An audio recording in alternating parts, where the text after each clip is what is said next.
నీకే కాదు, ప్రతి ఒక్కరికి అదే ప్రాబ్లం. ఒకళ్ళకి జాబ్ దొరకలే అని, ఒకరికి పెళ్ళి కావట్లేదని, పెళ్ళైనా పిల్లలు పుట్టలేదని, పిల్లలు పుట్టినా సరిగా ఎదగట్లేదని, పెరగట్లేదని, మళ్ళా వాళ్ళకి పెళ్ళి కావట్లేదని. నీకే కదా, ప్రతి ఒక్కరికి అదే అదే అదే ప్రాబ్లం ఉన్నారు అందరూ. నాకే అనుకుని నువ్వు బాధపడడం మానేసి,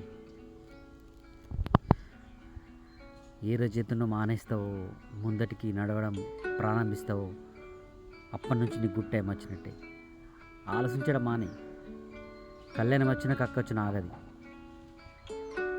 ఏదైనా టైం ప్రకారం జరుగుతుంది. అన్నీ సవ్యంగా జరిగినాక, అన్ని టైం ప్రకారం జరిగినాక నువ్వెందుకు? అది జరగాల్సిన టైం జరుగుతుంది. నువ్వు ప్రయత్నం చేయి అంతే. Best of luck.